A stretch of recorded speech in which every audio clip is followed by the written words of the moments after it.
Which college or which university? No, it's not. There's no need even to have a college degree. Oh, wow, okay. At all, or even high school.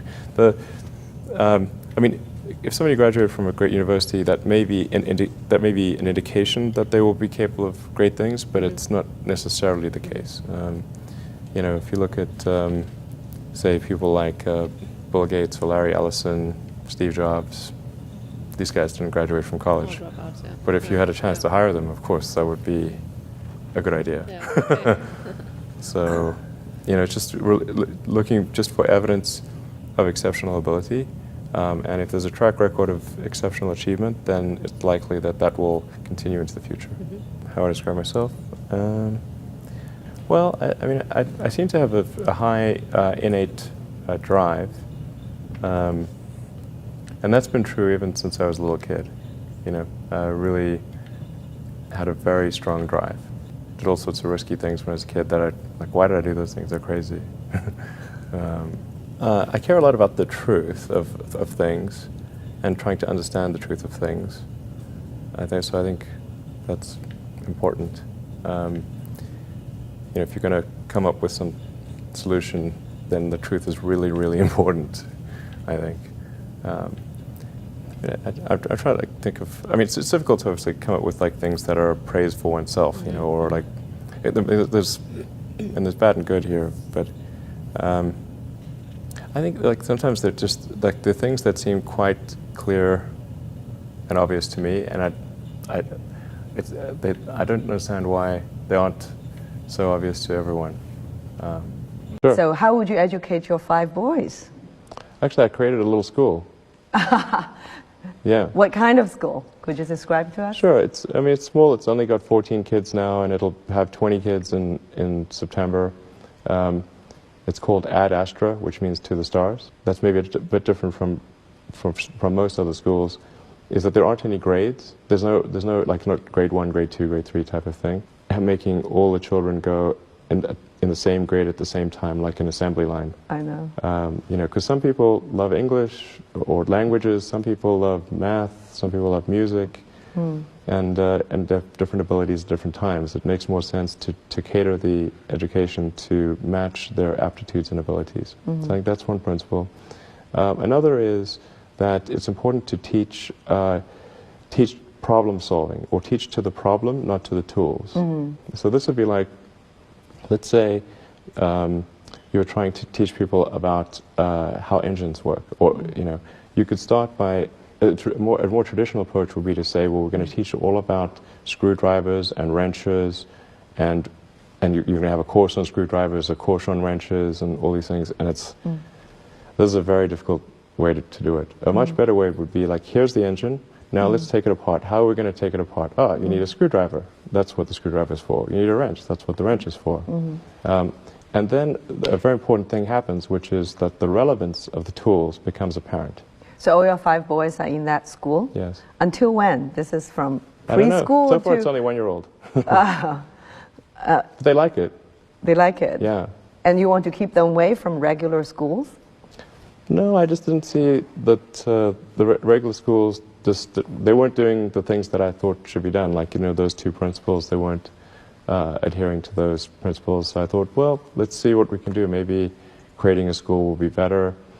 And I actually hired a teacher from the school they were at, who also agreed with me that there was a better way to do it. Have they surprised you in a way of their innovative thinking?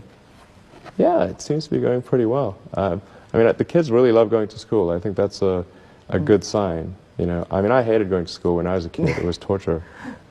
So the fact that they actually think vacations are too long, like they want to go back to school. Wow. Yeah, exactly. That's weird. I know. Age or people like that, what is it you have in common with them? Well, I mean, those are pretty different personalities, you know, between Gates and Jobs and Ellison. Business and success? I think you know, all 3 of those were technologists, but with different types of skills. You know, Jobs was obviously very good with aesthetics, and you know, he understood technology, of course, and he really understood what people wanted even when they didn't know themselves. And he was not afraid to break boundaries. But like say, like Gates would probably be better at sort of raw engineering and technology than Jobs, but not as good on aesthetics. But I mean, for all of these guys, they're obviously very driven, and they're very talented, and they're able to attract great people to build a company. But I mean, the ability to attract and motivate great people is critical to the success of a company, because a company is it's a group of people that are assembled to create a product or service. That's the purpose of a company. People sometimes forget this elementary truth, and so if you're able to get great people to join the company and work together towards a common goal, and you sort of have a relentless sense of perfection about that goal, then you will end up with a great product. And if you have a great product, lots of people will buy it, and then the company will be successful. Yeah. But really, it's pretty straightforward, really. I mean, yeah, that's the reason for it. I wouldn't say I'm fearless. In fact, I think I feel fear quite strongly. But if what we're doing is what I'm doing is I think is important enough, then I just override the fear. Mm-hmm. So, but it's not as though I feel it like more strongly than I would like. And in which areas would you never go full risk if you still are fearful?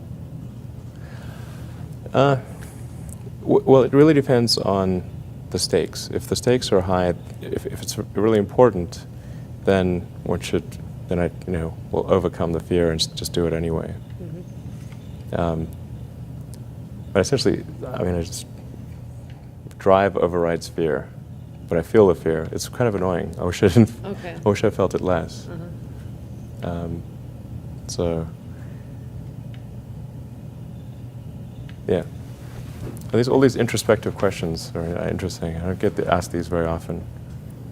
And then, like, I'm trying to think, like, what is like an accurate reply?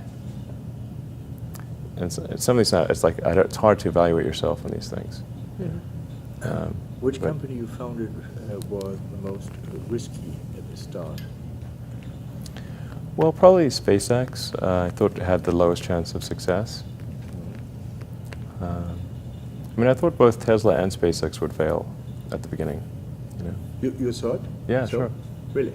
Of course. But nevertheless, you put all your money in that, in both. I expected to lose it. Well, technically, what I thought was, well, I'll take half the money from PayPal, and if I lose half of it, that's okay. But then, of course, the companies encounter difficulties, and then I have a choice of either let the company die or put all the money into the companies. And so I really didn't want the companies to die, so I put all the money in the companies. Yeah. And then I had to borrow money from friends to pay living expenses. Yes.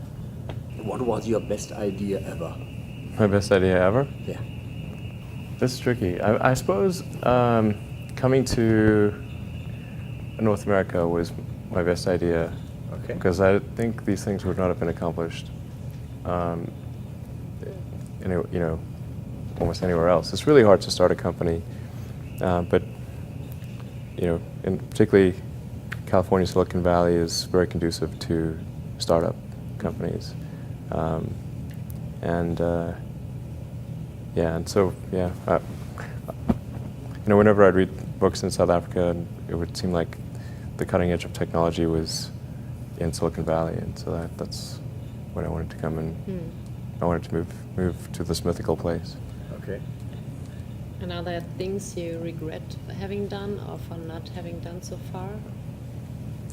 Well, there's lots of things that when life is short, and there's lots of things that could be done that one can't necessarily do.